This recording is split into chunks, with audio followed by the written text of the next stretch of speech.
We have clearly failed in this crucial social task over the last 40 years. In my lifetime, I've seen, I had an uncle, a Dominican priest out in Tala. I remember as a young child, over the last 40 years, go out there and Mass on Sunday morning and watch Tala go up. And it's fairly clear, I have a clear memory of being in a car in the early 1970s, mid-1970s, and my father saying, what in God's name are they doing?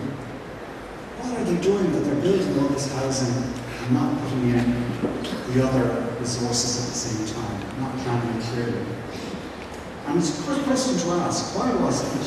One of the answers came from John Henry to me for the Chief Executive of the Dublin Transportation Office.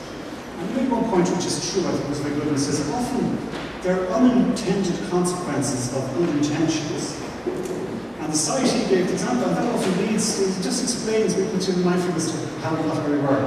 If you look at what actually happened in this city, we had a city centre which was rife with cholera, diphtheria, acute poverty, slum conditions.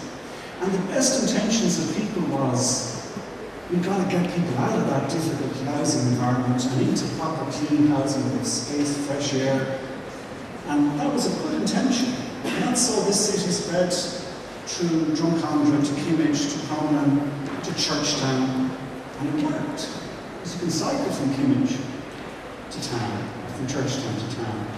And we got into a mindset that we didn't stop, we kept going. And it's more difficult to cycle from Tala to town. It's certainly difficult to cycle and just keep going to Eamon through all the other neighbouring outside counties. So it was a good intention that got us there, but it actually did not deliver in the end. It was the wrong policy. We forgot to stop.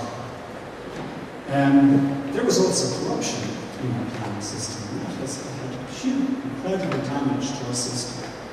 We have this whole potentially recent time to the tribunals and to the issue of running politics.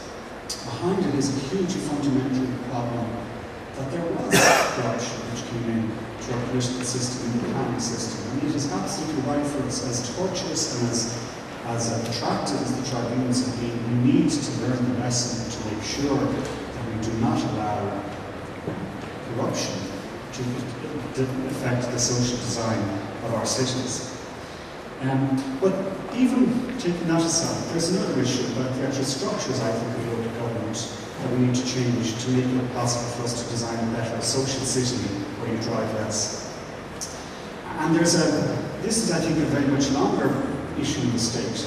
When our state was set up and founded, people were nervous how to run a country. They were nervous that they'd get it right.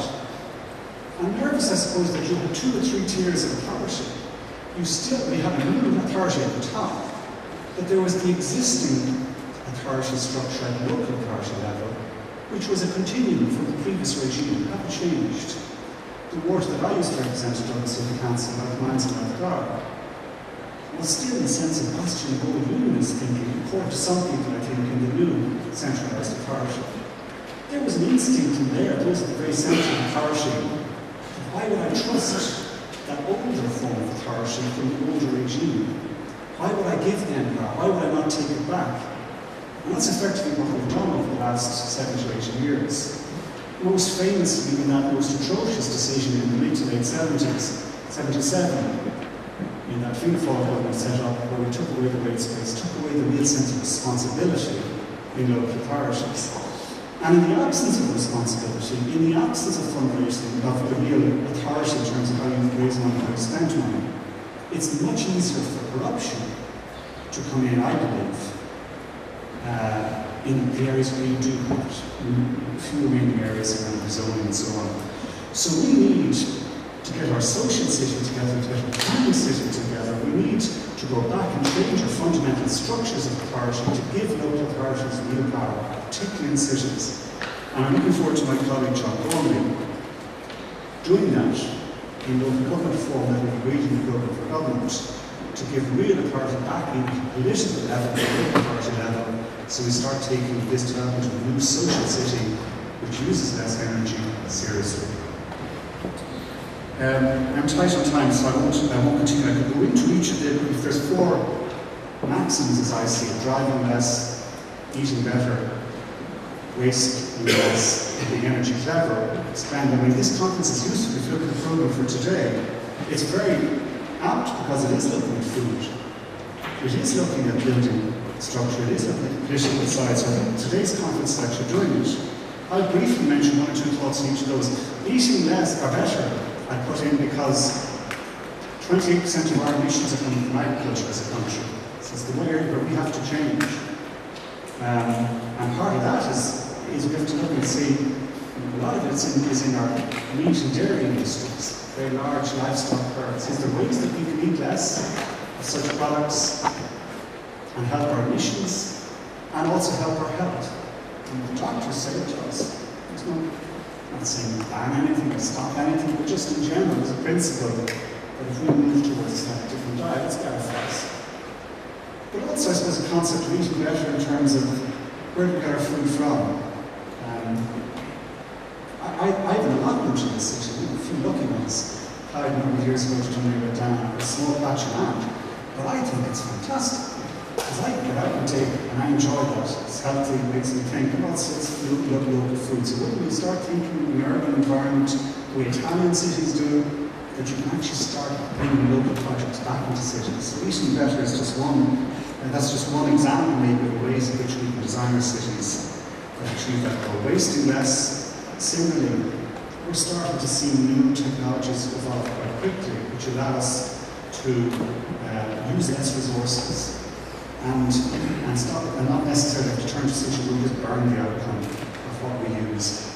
And I go back to Michael Blanchard, who gave a lecture here a number of years ago, who was looking at a whole way of developing new materials science, new plastics, non-polymers, as I remember this discussion, which means that you can reuse and reuse and reuse, and recycle and reuse, and not just end up with a solution which is a burn at the start of a very short process. So wasting less is crucial. Being energy clever is one of my responsibilities in government, to try and assist our cities and our country to make a transition to a low energy economy. And there are nothing but benefits from that. We have the natural resources that we can tap into. That, along with energy efficiency, are the twin policy goals of our energy future. I was very pleased last week before last that the work that we've been doing in our own department with the ESB culminated in them. They're deciding on a 22 billion investment strategy in exactly that direction, development of renewables and energy efficiency as a way forward. It was more significant than the decision the ESB made or we made as a people to build Arden Prussia 70 years ago. It's actually a signal that this whole country is ready and is, I believe, to go to this, to take part in this retreat from the use of fossil fuels. But we are only starting. We are absolutely only starting. We have got such work to do in transport, such work to do in agriculture, such work to do in energy, that the scale of the challenge could leave you daunted. It could leave you with a sense of the difficulty, but there's also opportunity. That's where the jobs are going to be. That's where a better society is going to be, a more cohesive society. We're going to need cohesive societies to achieve this change. And today, as in so many other events that have been organised here over recent years, I think is an ideal opportunity to discuss some of those ideas that we should be discussing.